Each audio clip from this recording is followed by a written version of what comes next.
ዘማሪዎች ከፍታ ይላሉ በአሁኑ ጊዜ አይደለም ተስፈሽ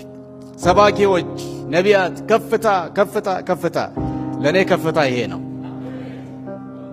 ከፍታ የጨጓራና የሳምባ ፈውስ አይደለም ለኔ ከፍታ የተሻለ መኪና መንዳት በተሻለ ቤት መኖር አይደለም ለኔ ከፍታ የጌታ የሙሽራ ኢየሱስ መምጣት ነው የኔ ከፍታ ይሄ የሚሞተው ሰውነቴ አካሌ የማይሞተው ለብሶ ወደ አየር መነጠቅ ነው ለኔ ከፍታ ኧረ ሃሌሉያ አሜን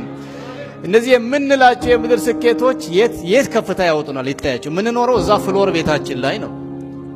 አፓርትመንትም ምን ከሆነ አራተኛ ከኖርክ አራተኛ ላይ ነህ አለቅ ሶስተኛ ከሆነ ሶስተኛ ቤት ብትሰራ መሬት ላይ ነህ ከፍታ ከተባለ መነጠቅ ነው ከፍታ ወደ አየር መውጣት ነው ከፍታ ኧረ አሜን ሃሌሉያ ወደ አየር መነጠቅ ነው ከፍታ ከፍ ካሉት በላይ ከትልልቅ ተራሮች በላይ ከደመናት በላይ ከመጀመሪያው ሰማይ ሙታን ቅዱሳን ከሚጠበቁበት እስከ ፍርድ ቀን ድረስ የመጀመሪያው ሰማይ የወደቁ መላእክት ቀጥሎ ያለው ሰማይ ሙታን ቅዱሳን የሚጠበቁበት ሶስተኛው ሰማይ የእግዚአብሔር መኖሪያ አይደለም እንግዲህ የተማርነው ወደዛ መውጣት ነው ከፍታ እንጂ ግራውንድ ፕላስ 1 ቤት መስራት ነው ከፍታ ሷማ እዛችሁ ነች እኮ ለኔ ከፍታ እሱ ነው እና መነጠቅ ይባላል ይሄ ምን ይባላል ሁላችሁም በሉት ምን ይባላል